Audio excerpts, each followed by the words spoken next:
Tinha um colega de faculdade que ele dizia, olha, Nathan, se o seu pai é oftalmologista, você tá, e no meu caso meu pai não tem ninguém médico na minha família, mas quem tem pai oftalmologista tá 10 anos na frente de quem não tem. Na época eu achava isso muito exagerado, pô, nossa, que conversa, 10 anos, isso é que exagero, né? Mas semana passada eu fiz 10 anos de formado e a gente reuniu a turma e na minha turma saíram 8 oftalmologistas, de uma turma de 50, né? Então é muita gente.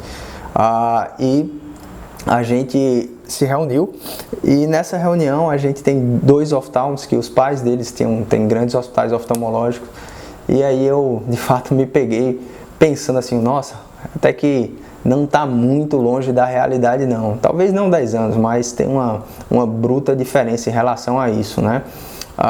E de fato, o que eu fiz basicamente, o que nós fizemos basicamente foi oferecer esse tipo de serviço, mas da maneira com que o futuro já se apresentou. O mundo da gente ele mudou e o mundo muda muito rápido, né? Às vezes a gente se preocupa com o futuro e quando percebe o futuro já chegou e quando ele chega ele é como se fosse um punch, um soco, um tapa na nossa cara que a gente percebe que o tempo está passando. Um dia desses tem um dos lugares que eu trabalho engravatado. São poucos lugares que eu trabalho de gravata, mas nesse lugar eu trabalho de gravata, né? E eu estava passando na rua depois do trabalho, no fim de tarde, e tinha umas crianças de 8, 9, 10 anos jogando bola. Talvez você já tenha, é bem provável que você já tenha feito isso, ficar jogando bola e chutando a bola no portão do vizinho, como se fosse o gol, sabe, portão de ferro? E aí eu estava passando na rua e só tinha essa criançada jogando lá, e aí de repente eu escutei o barulho da pancada batendo no portão, aquele pancada, e na sequência um grito, uma vaia, e logo na sequência uma exclamação, cuidado com o véi! E aí eu olhei para um lado, olhei para o outro e eu estava sozinho na rua. Aí eu, nossa, quer dizer que o velho aqui sou eu. Caramba, mas de certa forma, dependendo do referencial, né?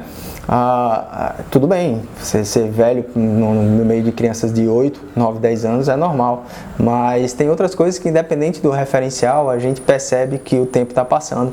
Nessa semana mesmo, quando a gente começou a gente fez um grupo de WhatsApp, o pessoal da faculdade, para poder marcar de se encontrar lá num resort, e aí o pessoal foi mandando fotos, né, e vídeos da época da formatura, e aí a gente chegou a uma conclusão, nossa, como a gente é velho, a gente é da época da máquina digital, sabe aquela maquininha prateada que você tirava foto? Ela basicamente não existe mais, você não encontra mais ela. Por quê? Por conta dessa belezinha que todo mundo anda com um celular na mão hoje em dia, e o celular ele faz fotos muito melhores do que as fotos das câmeras digitais e você compartilha essas fotos com muito mais facilidade, é muito mais simples você transferir dados no seu celular. E não só isso, o celular na verdade ele mudou tudo, ele reorganizou quase tudo no que se refere à compra e venda. Hoje a maneira como que você pede comida é diferente de antigamente, a maneira como você chama táxi, enfim, quase tudo mudou, né? A palavra em voga, tá? Se você for pensar em Netflix, YouTube, Facebook, Airbnb, tudo mudou e a palavra em voga disso tudo é compartilhamento, é isso que eles têm em comum.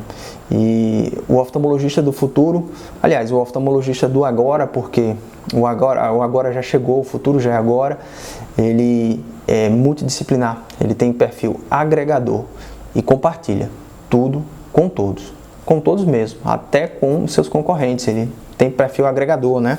E ele tem que ter esse potencial de transformar seus concorrentes em parceiros, porque senão ele não vai conseguir. Isso não é porque ele é bonzinho, é como uma estratégia de sobrevivência num mercado cada vez mais competitivo.